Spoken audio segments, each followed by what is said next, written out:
Welcome to Permission to Evolve. I'm your host, Brandon Thielk. I'm a performance and life coach. I'm joined by my co-host and producer, Holly Deschenes. We're back in Nashville together. Super exciting. Back in person. There's a big triathlon race in Chattanooga this weekend, and so we're going to be heading down there this weekend to Holly's going to be racing, right? Yeah. Well, I will be participating. I don't know if it counts as racing. Yeah, how you feeling about that? Okay, better now. Just got the notification that the swim is canceled, and I'm always good when the swim is canceled. Yeah, I think many triathletes will be happy about that. Yeah. Chattanooga is typically a faster swim because you go downriver, right? Yeah. It's kind of that, if you're not the best at swimming, usually you want to do that one, but it worked out. It worked out either way. Yeah, so today we're going to be getting into calling it permission to be authentic. Specifically, we're going to be dialing into authentic communication and relationships.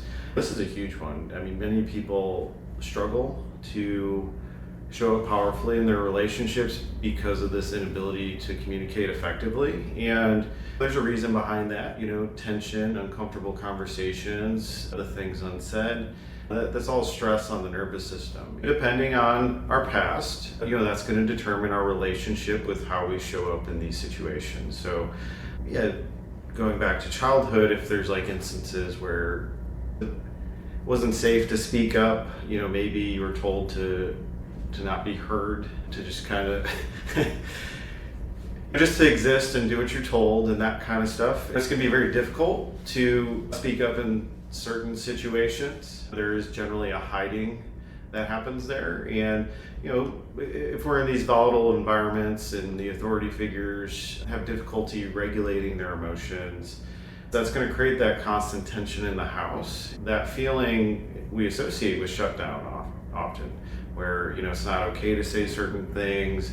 I just have to go along with a lot. And in that place, there's a lot of self-betrayal, self-sacrificing, my needs don't matter, those types of things. And I've struggled with this, you as well, right? That's a common story. Yeah. This is a big one. It's kind of an ongoing thing. We have different dynamics with, bosses, clients, even your partner. It's just, there's just definitely some subject matters or some buttons that get pushed where, we may, our nervous system may speed up on us, where our heart starts racing, or we get dissociated a little bit, where we can't think clearly and formulate what we feel in that moment. We're going to go through some strategies here on how to regulate. And first, we're going to go back to kind of those root issues, that we're already opening with, where there's a reason for these things. There's a reason a lot of people struggle with these things. You're not broken.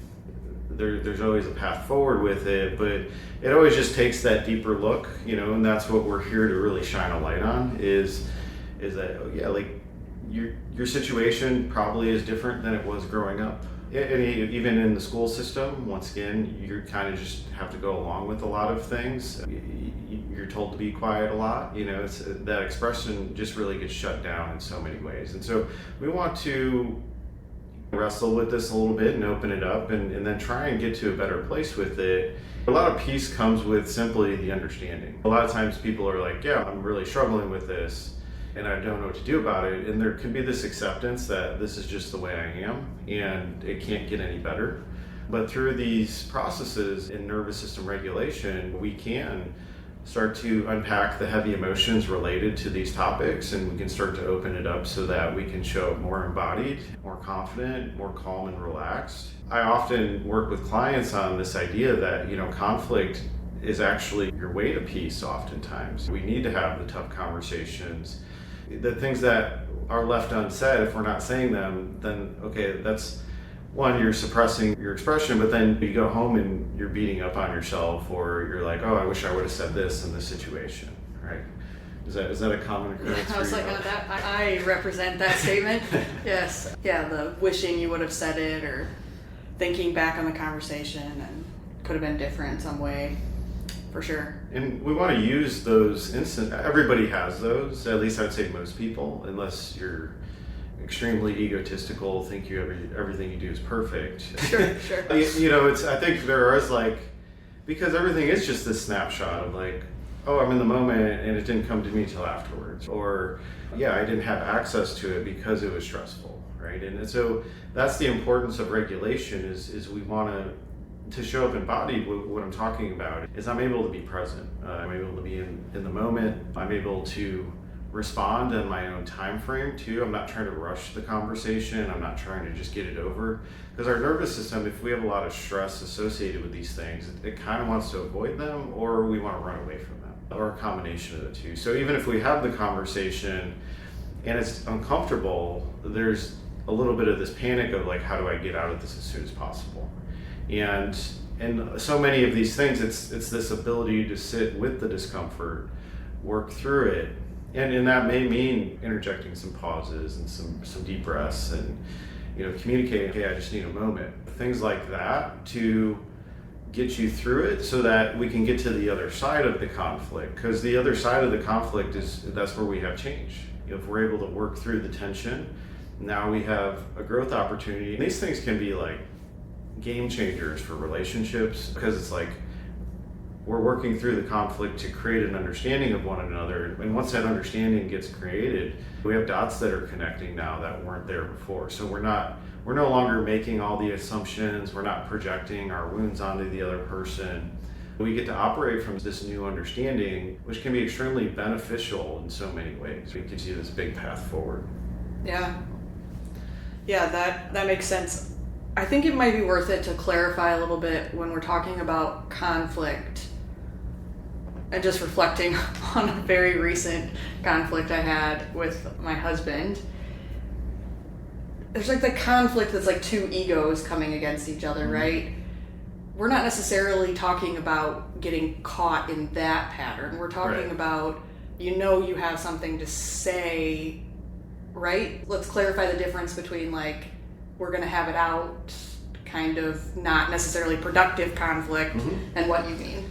Well, so, I mean, often the we're going to have it out stage needs to come first, because these are co-creations, right? So there's two dynamics coming into play, two people that both have an unresolved issue. That's kind of the beauty of relationships, is they are a mirror for us. So as I'm dealing with something, the other person's dealing with another dynamic.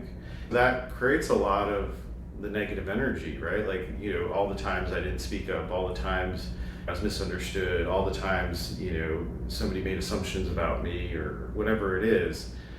Those types of things, we kind of need to express that, and that's safe relationships. You can have that space. You can, hey, and that is one of the beauties of marriage is, generally there's not a quick out, like, right, I'm going to run away from this relationship. Generally it's, okay, we have the commitment, so we're basically agreeing that we're going to work through this, right? In most cases. And so the conflict part, and I've done coaching between family members and things like that, where kind of the initial stage, I'm just like, just say whatever you needed to say and let the emotions flow. We kind of let things fly.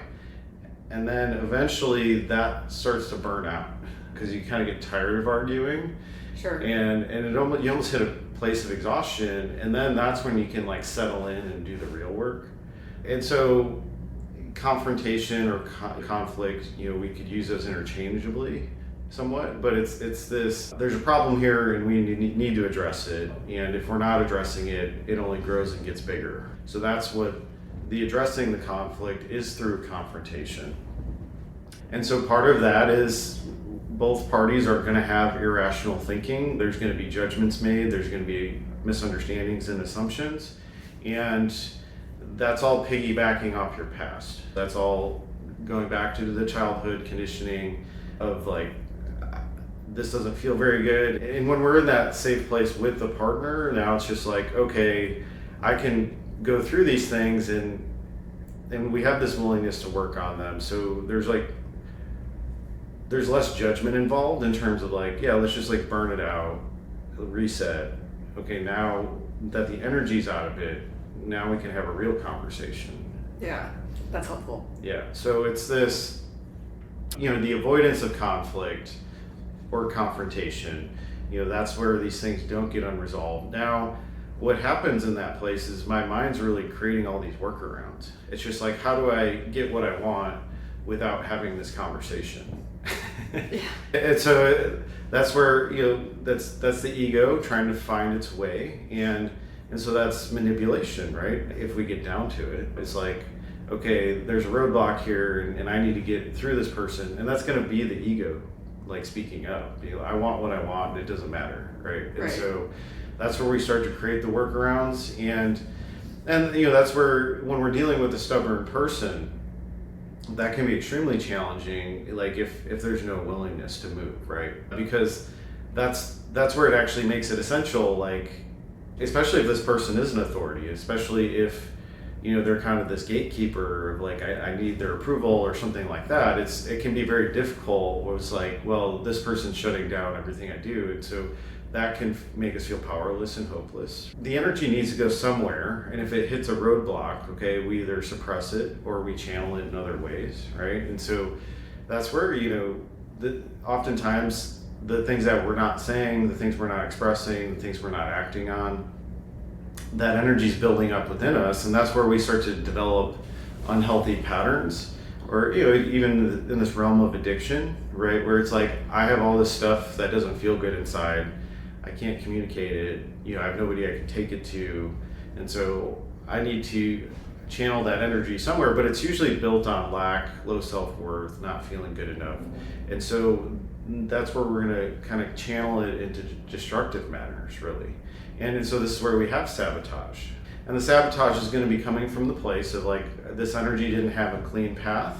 There was a roadblock, and I don't have the skills to navigate that effectively.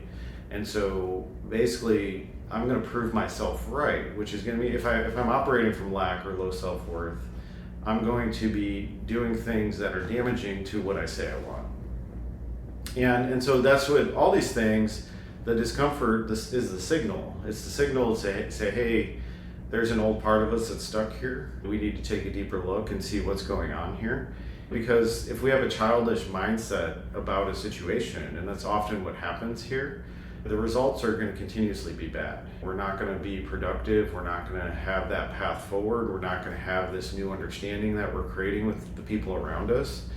And then that kind of, it can lead to destruction, but it can also lead to, just a lot of shutdown, like depression. There's nothing I can do to change things. And so, we want to learn to use our voice, and we want to learn to use it intentionally. And if we're in reaction, that's a sign that there's a wound there. If the emotion gets so big that, I feel like I can't control it, okay, now I'm just kind of lashing out. So we all have those experiences. That work is kind of never done, to be honest with you. I get frustrated all the time. There's times where I'm making assumptions about situations without communicating effectively. But it's the accountability piece. It's I didn't show up as my best self here. And so I'm going to do the work to clean that up. And that may mean admitting you're wrong, right? Which the ego hates. Yeah.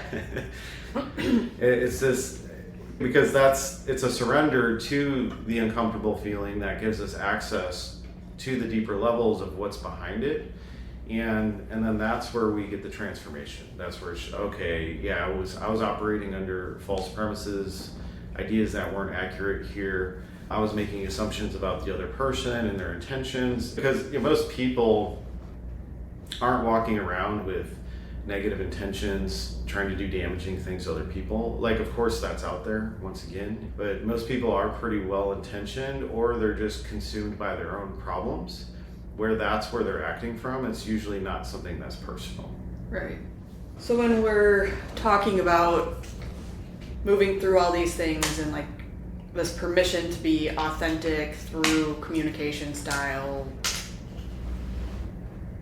what are the things, I'm trying to figure out how to ask you this question in a way that makes sense. Mm-hmm. What are like the things that are signals of like you are in your authentic place versus, or maybe the easier way to say it is, what are the things we're doing when we're not? What it looks like when you're authentic is, well, when you're usually in touch with your value system and your desires and what matters to you, and you're communicating from that place of, I'm able to have needs, I'm able to take up space, I'm able to be seen, and I'm also able to be respected, or I deserve to be respected, more importantly.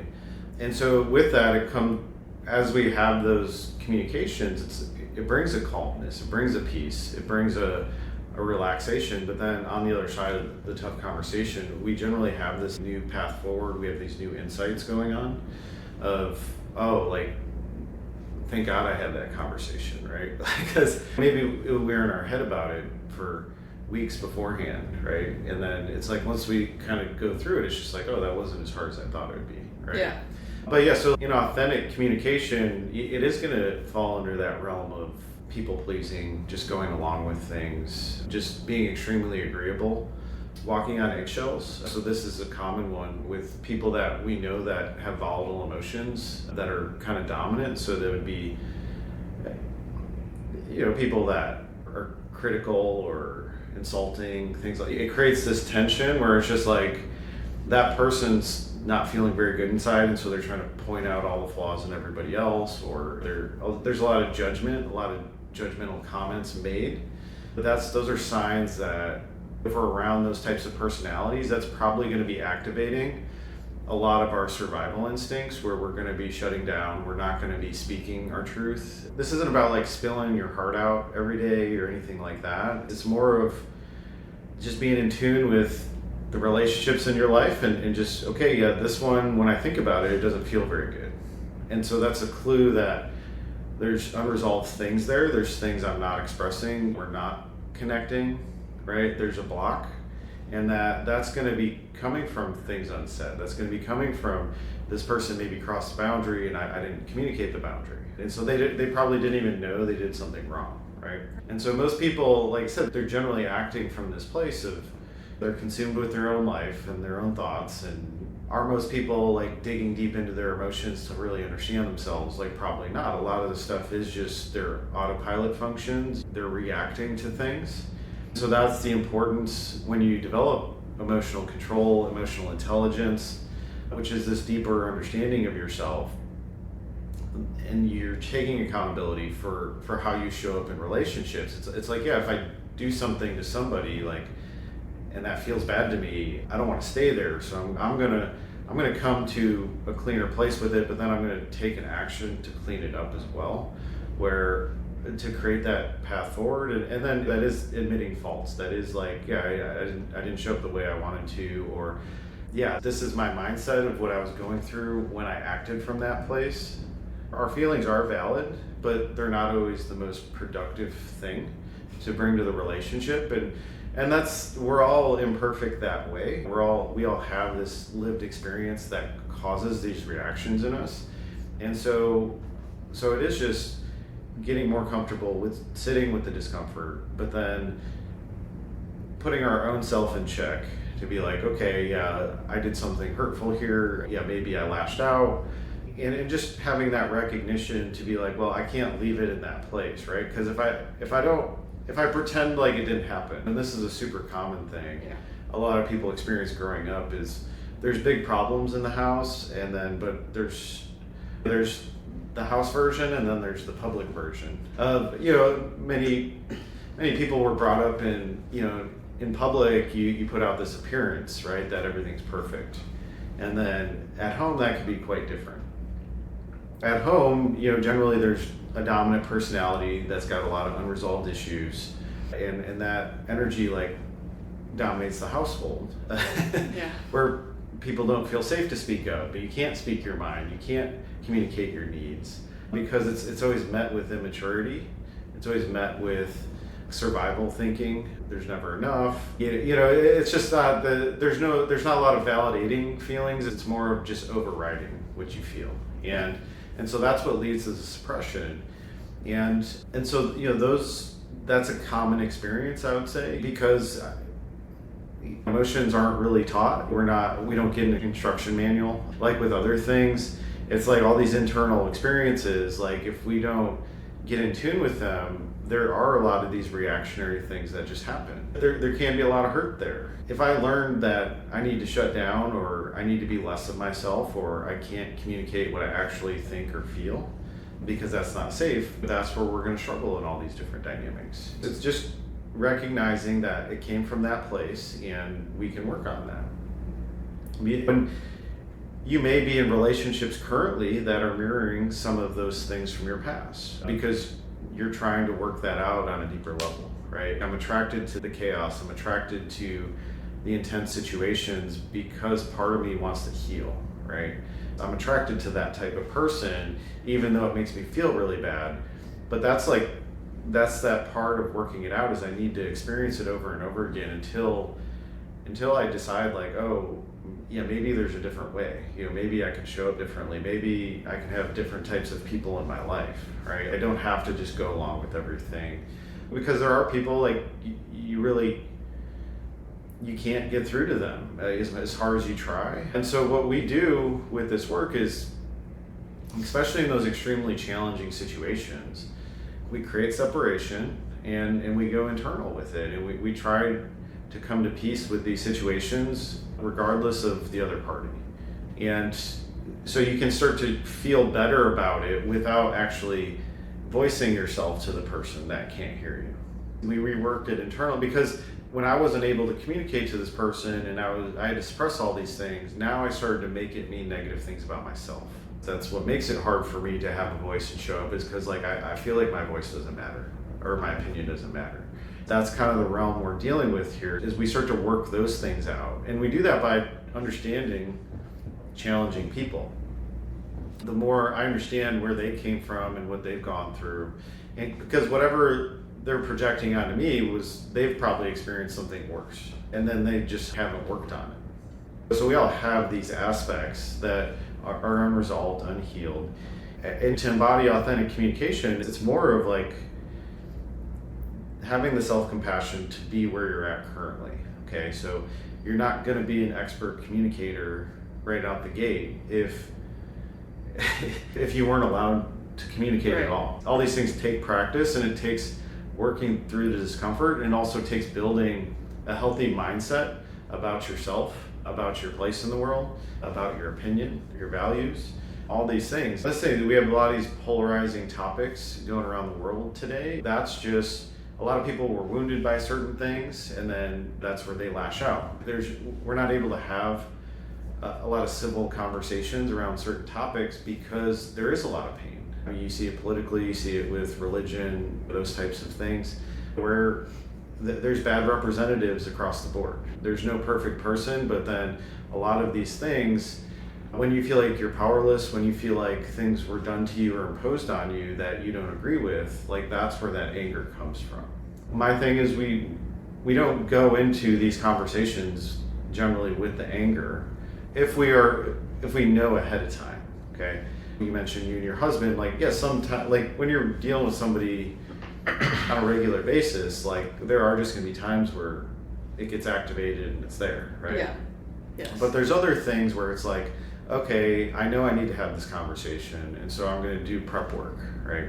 I'm going to get in tune with my emotions. I'm going to understand why this makes me angry, right? And I'm going to get to those deeper levels so that when I go to communicate it, I've done the prep work, so I feel more confident in what I'm doing, but then I've also started to work through some of the emotions so they're less intense, okay? Because if I'm coming to the table with really intense emotions, the other person's picking up on it too, right?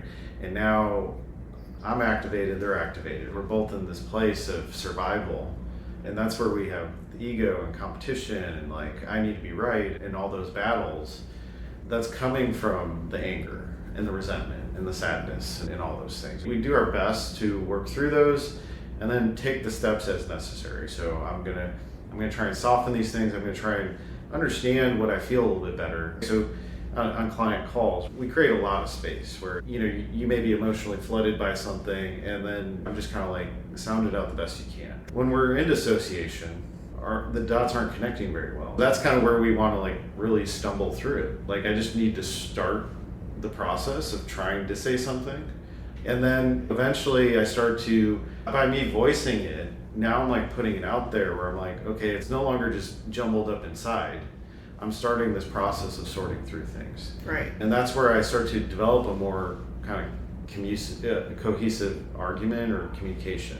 And then that's also why journaling is so helpful, right? Is we're trying to get these things out of our system so that I can start to get it to a more objective place. Because with all the emotion behind it, we have all these survival instincts attached to things. It can be just a jumbled mess. And that's what's like hard is so many times we wanted to say something and maybe we got the courage to say it, but it didn't go well, didn't go how we thought it would, or it was met with harsh criticism, judgment. And so that from that place we can form the belief, I don't have anything valid to say, or when I speak up, it's like embarrassing, or I have to feel the emotional pain of being rejected. There's all these things that can happen if we tried to speak up in certain instances and it was met with intense emotions or just really shut down.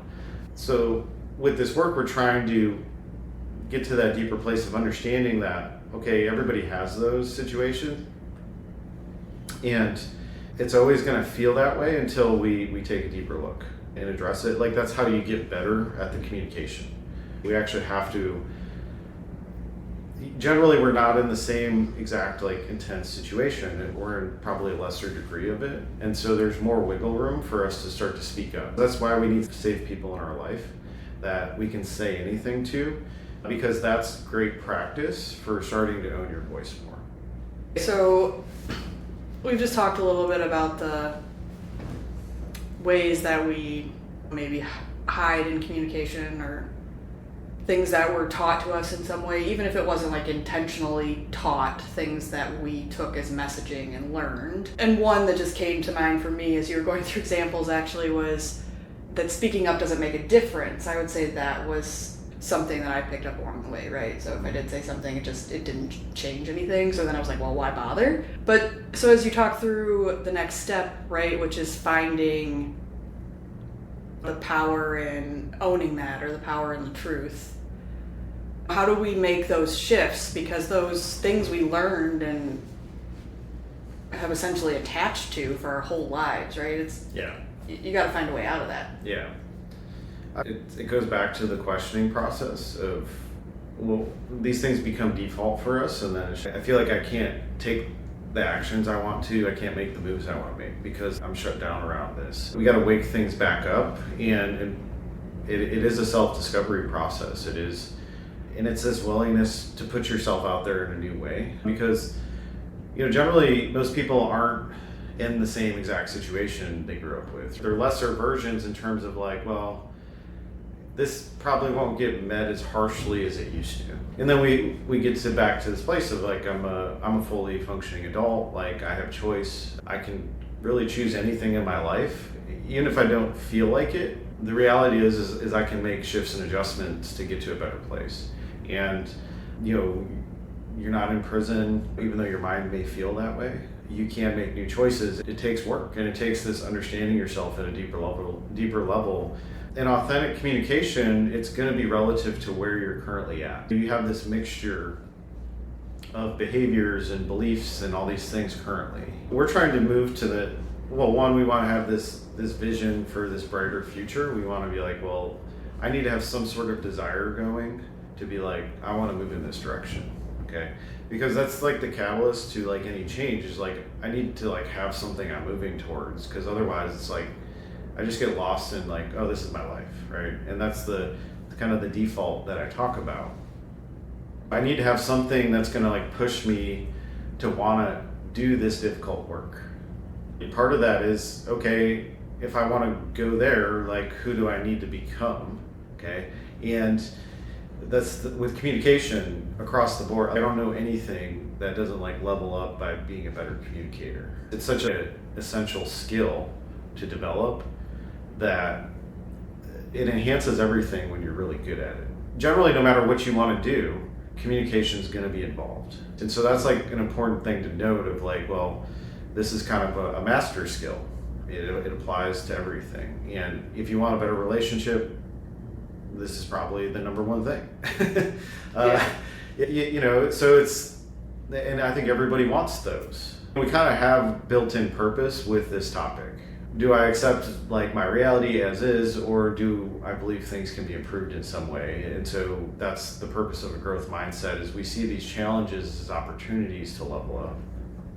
If I want things to get better, I have to do something different, okay?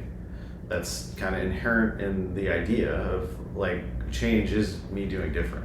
I have to be, okay, well, I need to take some new steps. It might just be a little bit of, you could read some books on it, you could, like, who's really good at communication, like who's really good at conflict resolution. And that's one of the cool things, is we have a window to so many experts, so many people that do things really well, but it's all free for the most part. There's not really much of an excuse anymore to at least not try. If things are in a really shut down place for you, that's probably where you need some deeper support. You need some guidance, some help, some personal attention. You can start to wrap your mind around what it would look like for you to show up differently. So part of that, we start to have a vision, but then it's also like, okay, where am I currently at? And generally we need some feedback, or there's a lot of assessments too, where you can kind of get a sense of where you need work. It's going to show up in those conversations where, you're always like, I wish I would have said something differently. Like, I feel like I can't do anything here. Like, it's because like we got a fixed mindset where we've shut down creativity. Okay, so creativity is this outside the box thinking, meaning I'm breaking patterns. Like, I'm thinking differently than I used to. And so everything we do here is a perspective shift, and that's like literally all it is we have to see a situation differently, and then that's how we work our way to showing up differently. The thing that gets you stuck is the heavy emotions around these topics. You'll notice the problem areas you're going to have, like all or none thinking. We've talked about the polarization process, but it's really, I'm going to see things as one way and there's no other way. There's no options. I've tried before and it didn't work. Well, and then I would invite, well, how about we try differently? Okay, the way you tried didn't work. So we start to work the puzzle of like, how can I, and there's so many different personality types where it's like certain people need to hear things certain ways to understand it. They're all challenges, they're all growth opportunities. I haven't been able to get through to this person in this way. What's a different approach I could try? We start working the puzzle that way. And that's really independent of the deeper work. I could use different strategies, okay, to try and get different outcomes. But ultimately, I'm probably going to want to do that deeper work because it's going to make everything more natural and easy. So the deeper work softens everything, where now I have a flexible mind rather than a rigid mind. We have a rigid mind when we're trying to protect ourselves. So I'm going to try and open things up. I'm going to try and question it and be like, get my mind working. Like, how can I do this differently? How can I say these things in a different way? Can I use analogies? Can I, what can I do to try and make my point? And if the person's you're dealing with is just really stubborn and there is no other way, well, that doesn't give us options with that person. But so that's where we might take a step back. And that's where we do the deeper work so that I can show up stronger, because it may mean that person's responding to my energy. I might not be showing up strong enough for this person to hear me, right? Because I might be shut down, my voice might be muted, right? These things might happen where, like I'm showing up in a way where I'm not commanding respect or attention. So that's where we start to really build up the nervous system. And so that's going to start to take like building, positive mental framework around this idea of communication and belief about yourself, in that you have value and that you're worthy of good things and all that stuff. What's cool is like oftentimes as we start to shed this old way of being, we start to attract new people in our life. We start to speak differently because we're putting out a different energy too. So people that maybe were shut down with us, maybe they start responding to us differently, because so much of communication is nonverbal too. There's so many of these cues going on. And once again, there's a lot of experts that can help you with that, right? To be like, hey, these are the things that open the door, right? This is how you connect with somebody in a better way. It's really taking responsibility as like, this is a skill and I can't be good at it if I have a lot of negative beliefs about it. And so if I'm believing that my voice doesn't matter, if I feel like my opinion's not valued, that's what's going to be leading to all these things. So I like to deal with the energy part, because once you get that, a lot of these things start to flow pretty naturally. Like you just, it leads you down a path where you start taking, the obvious next step, which is like, yeah, I mean, that's one of the things. It's like, oh, I wouldn't have spoke up in this situation before, but now it's no big deal to me, right? Yeah. I would say that's definitely true for me. And as you were talking through some of that, I was reflecting on, and we've talked about this situation multiple times, but I have someone that I spend a decent amount of time with every week that I need to get on board with different ideas I have, and often there's a resistance there. But over the 2 years we're coming up on of working together, I've started to find these places where I feel like I've said the same thing a dozen times, and then all of a sudden now I say it and they're like, oh yeah, got it. You're right. Yeah. I agree with you. Yeah. And sometimes I'm like, well, is it me and my energy that has changed, and maybe you want to speak to that? Or is it I've just said it enough that I finally worn them down? I don't know if it's like wearing down. It's probably a combination of both, but that's the frustrating thing about communication. Like on some level, it is kind of marketing. Yeah. And marketing is literally just delivering the same message a bunch of different ways over and over again until it starts to attract people you want to work with, right? Right. So it's like, I said it this way, maybe that spoke to this type of person, but I gotta say it this way. And I'm saying the same thing over and over again. There's gonna be certain people it hits with, there's gonna be certain people that each time you say it like sinks in a little bit more. But then that's also the repetition piece of like, as you say things over and over again, you just get stronger in what you're saying. Sure. That's the energy piece of like, it's coming through from a place of confidence because it's not the first time you've said it, right?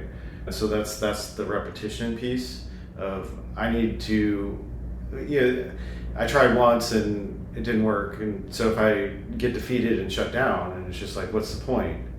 Okay, well, like, did I really try? Yeah.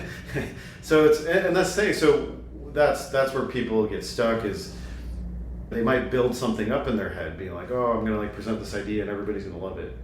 But if it's the first time you're presenting it, right? And it's like you're probably more excited about it than other people too, right? Oh, 100%. So there's this roller coaster that happens of like, I was excited about it, I said it didn't get met with the same excitement, so now I feel deflated. Yeah.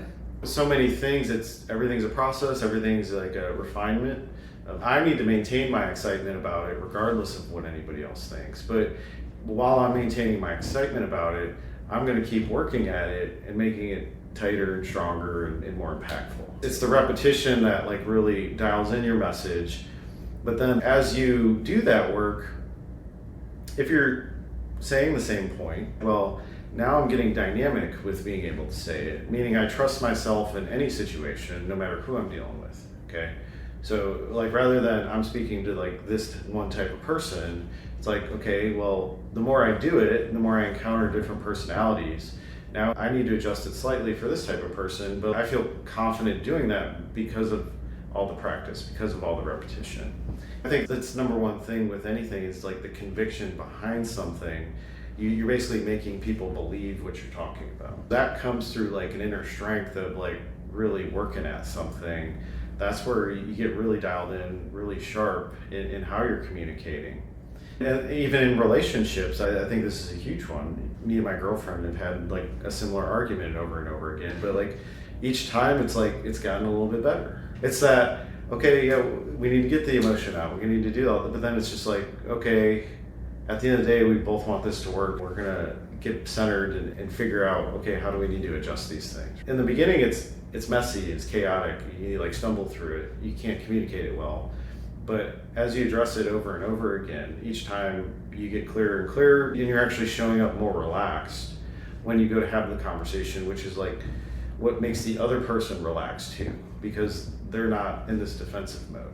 That's what's cool about committed relationships, where we're gonna keep working at this until we get it to a better place. It gives you that space where it doesn't feel like it's like a one-off thing of like, oh, I had this conversation, it didn't go well, and now I have nowhere to go with it. The messages that are the most important, they do need the prep work, they do need the repetition, they need that. It's this ability to stick with things. That's a thread that runs through everything in life. If we hit disappointment and we just stop there, The disappointment was just, that's feedback, okay? It brought up all these emotions for me. It made my mind go to this negative place. Those are the pieces I actually need to work on, okay? Those are my weaknesses. They got brought up, and I work through the disappointment, and I try again. I do a little bit better next time. And I make adjustments, and I continually adjust until it just has this pretty natural flow. Authentic communication is really me giving myself permission to show up as kind of a jumbled mess sometimes. I'm just going to show. That's what, with the podcast. I just show up and I just start talking. There's not a lot of planning that goes into any of this, but I know that the more I do it, the better I'm going to get at it. Everything in life is that way. That's authentic for you in the beginner stage, is to kind of suck at something, right? But it's that willingness to be vulnerable enough to stumble through it, to not act like you need to be perfect. That's a huge piece in all these things. And let's say if you haven't had any like safe, loving relationships in your life, that's going to be difficult in the beginning. You know, they always say this commonly with the people that are like attracted to like narcissists. It's because they haven't had the safe relationship. Yeah. So they need the chaos because that's what's familiar. And so if they have a safe person, they're like, oh, that's boring. They don't give them a chance. What's your default? And yeah, like, are you subconsciously like staying in the chaos because that's what's familiar? Or, you know, do you want to move towards something calmer, safer, more relaxed, that you feel like you can be yourself? Because the chaotic stuff, it is a roller coaster ride. That is where we adopt all these strategies of how do I say this in a way that this person isn't going to react. We're strategizing a lot of our conversations rather than just showing up and embodied and saying what we're feeling. And hey, I'm struggling with this, or because we're not trying to be perfect, we're not trying to navigate the other person. We're just like, this is who I am, this is where I'm at.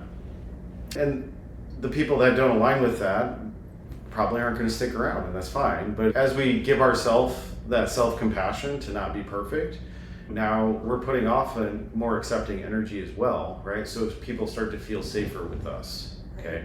So it creates this space where, and it happens with me all the time, where I just have strangers tell me their deepest, darkest secrets, their struggles, like just on the street or whatever. But I've gone the depths. I've been a mess. I get it.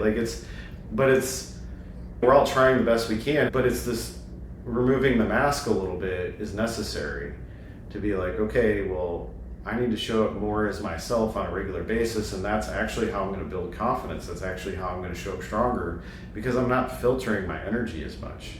I'm just showing up as me, and the more I do that, the more natural that feels. Okay, it's probably going to feel awkward in the beginning if you haven't done much of that, or you feel like you're not really living your life, or you're just going along with it, what everybody else says.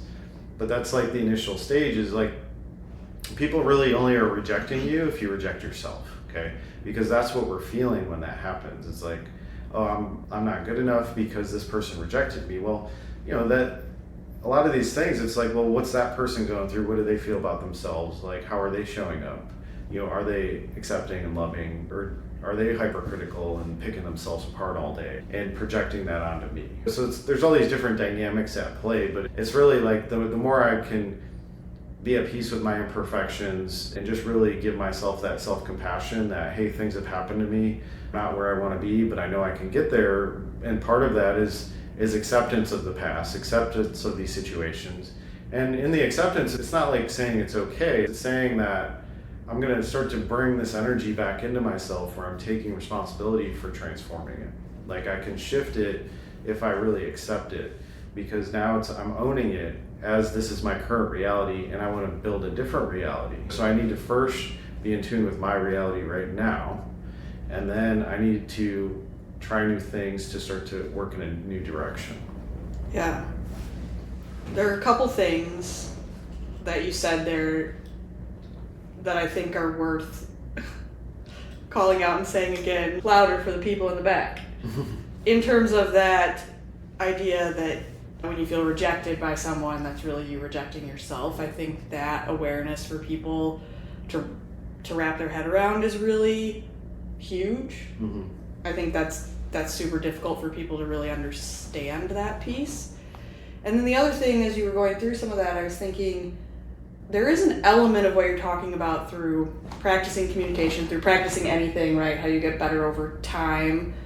where maybe even the showing up authentically could be like a skill that you have to develop, especially if you are environments where you're not doing it often or you were raised. And it's like another place where you have to develop and work at it. It doesn't just happen. Yeah.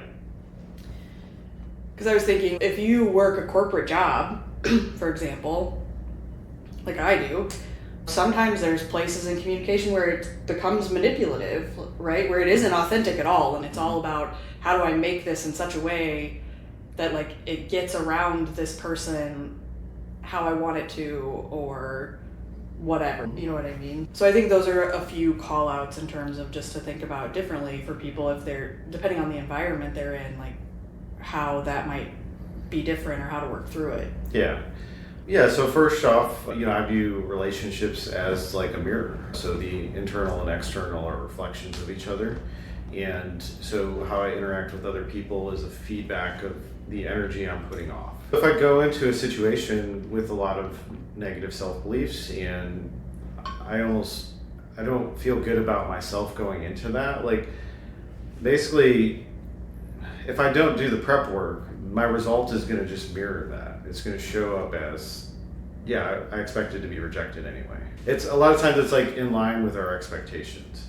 And so when we have perspective shifts, now we have different expectations. This feedback loop of our internal process, it's like we're experiencing things differently. Where one person could view something as rejection. If you have a growth mindset that you've developed, you could see that rejection is like, oh, that wasn't the right opportunity, or this showed me something else that I could work on to get better at for the next time. You don't take it as a rejection. You take it as, oh, that's interesting that happened. What adjustments can I make? So you try and create a path forward with pretty much everything. And if the door is shut, like you don't view it as like, so there's no situation I'm ever placing my value on, like being like, I need this to happen in order for me to feel good about myself. It's more of like, I'm in this like ongoing process. I'm always trying new things. I don't expect anything to happen from most of the things I do. It's just me kind of working them out. And I trust that over time, like I'm going to get better and better results. And I don't know what those results are. It's a detachment from outcome that allows you to be, let's say like you're dating and, oh, I see somebody at the bar that I'm really attracted to, right? And so I need to go talk to that person. And let's say my judgment's just on appearance, but maybe they're a terrible person. That judgment, like the rejection there, like could be a positive thing, right? Being like, you go up and talk to them and you're just like, oh, like this is a terrible conversation. Right. But like you built it up in your mind of like, oh, this is the perfect person, right? Every situation's kind of like that, where we can build things up in our mind where we're like, oh, like if I had this thing, then it would be perfect. But you make things better inside and then you're not really doing that. Right? You're in line with like realistic expectations of this is a good next step for me. This isn't going to like save me from anything.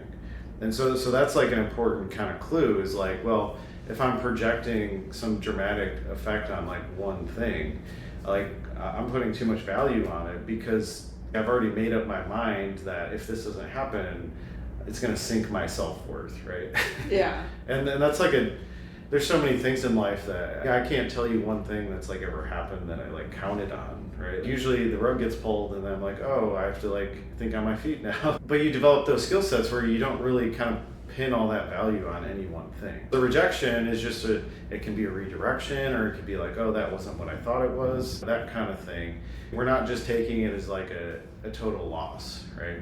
Yeah. So that's kind of one aspect to look at. And then, about the environment situation, everything's context-based. So yes, you have to operate a certain way depending on the default of the environment. If you're walking into a company, there's standards, there's expectations, there's a hierarchy in place, there's all these things that you have to navigate. And so what we're saying here is to do the best you can given the context of each situation. We just want you really working at them, not just being like, oh, the door's shut, there's nothing I can do, or I'm just gonna be miserable every day for the rest of my life because I hate this job. Well, are there things I can be working? Are there adjustments I can make to my perception, how I'm seeing the situation? Can I try different strategies? Can I work the puzzle given the context of these situations to produce better outcomes, but then also to show up more as myself?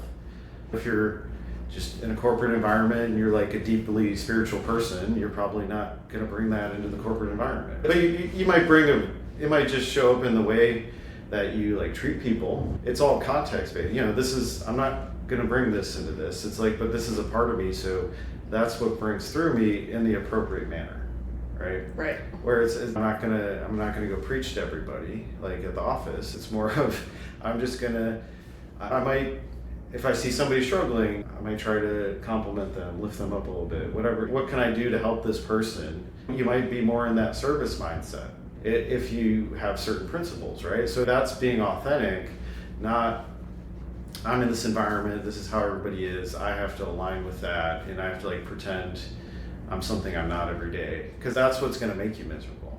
And so it's like, how can I bring me to the table in everything that I do? First, I would say get clear on you. That's the purpose of like a lot of this is it's self-discovery, it's getting to know yourself at a deeper level so you actually know what your preferences are, and then you start to align with those.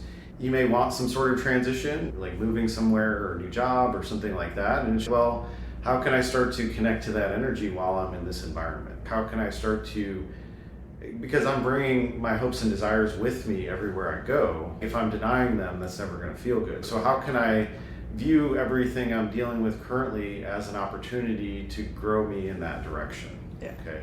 And so that's the authentic piece, is like, I might take on challenges that I know might help develop my skill set in a certain way because it's going to lead me down the road of a bigger picture. And so that's really what we're trying to do, is wherever you're at, you're dealing with the hand you're dealt, but then you're thinking a little bit more conscious about how can I show up in a way that feels better to me. And that's where the authenticity starts to come through.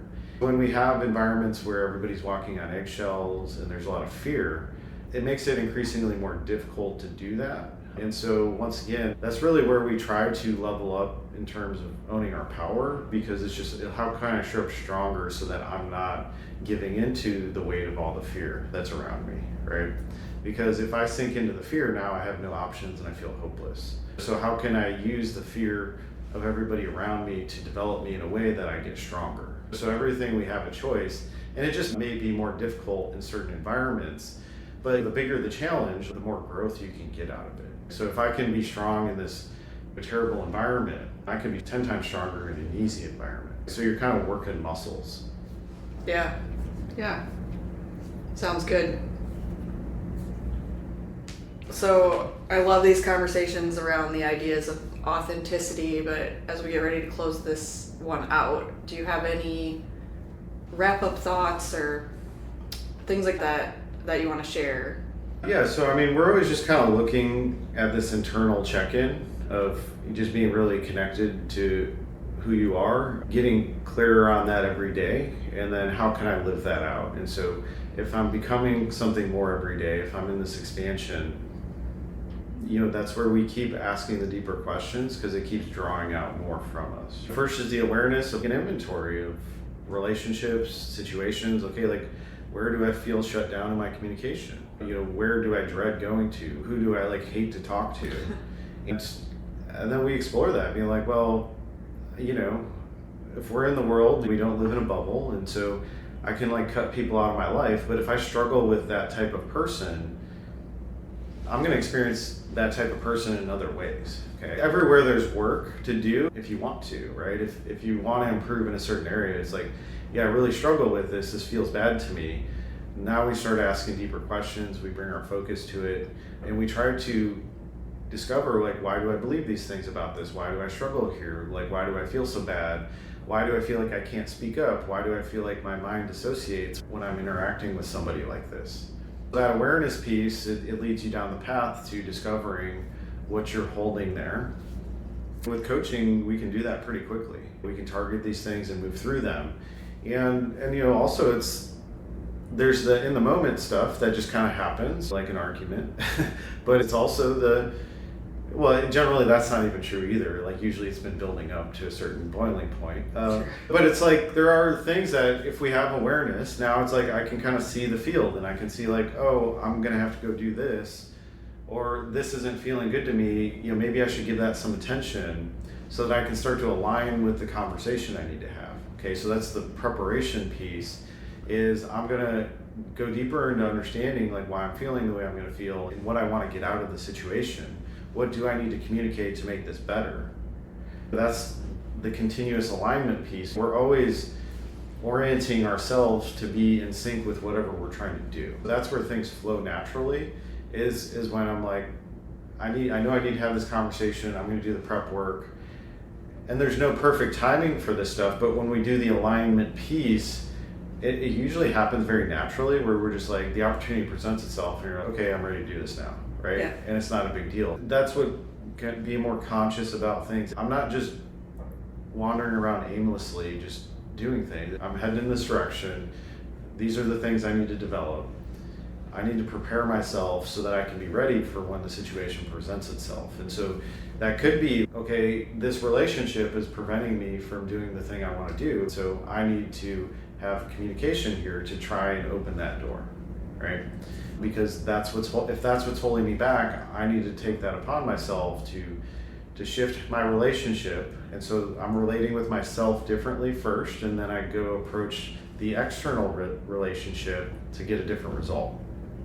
I've seen this time and time again where a relationship, you know, especially with parents, family, you know, you think there's no way, you think it's over, you think it's just at a standstill. As you start to shift yourself, the relationship shifts because that person has to respond to you differently. If you're showing up differently with stronger energy and you're more articulate and more precise in your communication, you can cut through a lot of bullshit, but it does take a lot of that regulation of like, I can show up in this situation calm and relaxed and I'm not in this place of reaction. I'd say that's the big thing is, so we want to get aware and then whatever we're trying to target, we want to align with it, and then it's okay, who are the top priority people I need to level up my communication with in order to get access to what I want? Yeah. Awesome. All right, cool. So it's been fun to do another one in person, for sure, but I know outside of doing this podcast, you have your one-on-one coaching, which we reference often. Mm-hmm. You have a group coaching program. If you just want to quick talk a little bit about that, where people can find you, and then we'll close this one out. Yeah, so if you want to go deeper, you can visit brandonthielk.com. So that's my booking site. You can schedule a one-to-one strategy call with me for 30 minutes, and we'll just kind of talk through what you've got going on and how I can help. With this emotional stuff, it can be pretty tough to tackle on your own, especially if you're stuck in a lot of limiting beliefs. So we can navigate that pretty quickly and get you moving forward. I also have a group coaching program called the Lightning Lab. We're about to wrap there. I'm going to be opening up a second segment soon, so be on the lookout for that, and I'll also be putting out a free master class as well soon. So you can get a little bit of a taste what it's like to work with me in those ways. And you can follow me at Brandon Thielk on Instagram. I post there pretty regularly, and then there's the YouTube channel at Brandon Thielk as well. Yeah, so the links for everything will be in the show notes, or if you're already finding this on YouTube, that'll be in the YouTube description. So really appreciate you guys taking the time to listen. If this was helpful for you in any way, or you think it might be helpful for someone in your life, really helps the podcast if you can share it with anyone who it might help. So would appreciate that. Well, thanks for listening. We'll see you next time. All right. Talk to you later.